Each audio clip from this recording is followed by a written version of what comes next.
August 1st at the Barclays Center in Brooklyn, New York, undefeated Danny Garcia faces Brooklyn's Paulie Malignaggi. Then on the undercard, we have Danny Jacobs going up against Sergio Mora. That's at the Barclays Center, and it'll be broadcast live on ESPN. At the moment, we're at Gleason's gym in Brooklyn, New York, where we had the opportunity to speak with some of the fighters. First of all, welcome to New York, and tell me a little bit about fighting here at the Barclays Center and your opponent. Well, fighting in New York is my first. Fighting at the Barclays Center is my first. I fought at big arenas before, but never like this one. Staples Center, Caesar's Palace, big, but this is the East Coast Staples Center, so I'm excited. Fighting a guy like Danny Jacobs in his hometown is going to be tough, beating him here with his home crowd, and he's a young champion, strong, powerful. But I got something up my sleeve. I've been to this big stage before. I've beaten the odds, and it's just time for me to do it again on Saturday. And tell us a little bit about your style. My style is a little bit adaptive. You know, I go in there and I do what I need to do to win. It's about surviving the early rounds, figuring out his speed, his timing, his power, and doing what I need to do to win. But in order to do that, you have to endure the early rounds, and you have to really start. You have to do a lot of things. It's hard to describe, but you got to survive the early rounds without being hurt or being paranoid by getting hurt.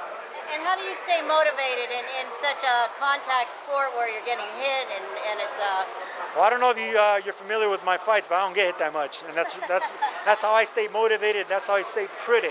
You know, I don't get hit that much, and I focus a lot on defense. I take my job seriously, and I train furiously. So those are three things that help me stay motivated. Hey, thank you. Good luck. Say a shout out to everyone. Shout out to everyone in Brooklyn. First time fighting here. It won't be the last if everything goes well. What's up, Brooklyn? Hey, Kristal. How do you prepare for someone like Sergio? His style is such an awkward style. I mean, can you prepare a certain way for that kind of style? It's really no way you can really prepare for a style like that because, you know, he's not the average type of professional fighter that you're normally used to seeing. You know, he's defense first, and then again, he's awkward. It's hard to hit or get a clean shot off it, rather. And we just do the best of our ability to apply that pressure and get as many shots as we can.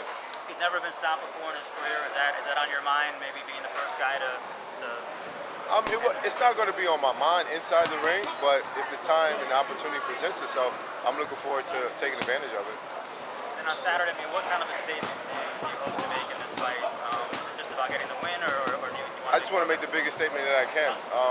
I think every fighter likes a knockout. That's always the icing on the cake, like I've said before.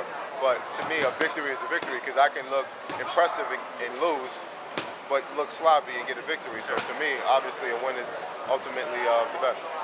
There's already talk about if you win the fight on Saturday, you want to hit chocolate fighting maybe end of the year. I mean, do you hear that chatter? I've been hearing that. I mean, I've been hearing bits and pieces about that, and that's something I've been looking forward to for a very long time. My whole career, since I've been returned, my whole career I've been looking back for that, and that is something that the fans have been asking for. Surprisingly, out of all the top middleweights in the division, they want to see me against Bklyn. So hopefully we can make it happen. He says that he's not going to be the one to move. He's standing there training. He said that? That's what he said before. You serious? Yeah, he said okay. that. First of all, do you believe him? Secondly, does that change your game plan come Saturday? It doesn't change my game plan. My game plan will be to do what I normally does best. But if I need to adjust, I will so. Sergio Mora has never been the guy to go forward. But like I said, anytime a guy's fighting for a world championship, he's going to always put his best foot forward. So we can look forward to seeing a Sergio Mora come forward, but I'm not sure if that'll benefit him. So we'll have to come fight night.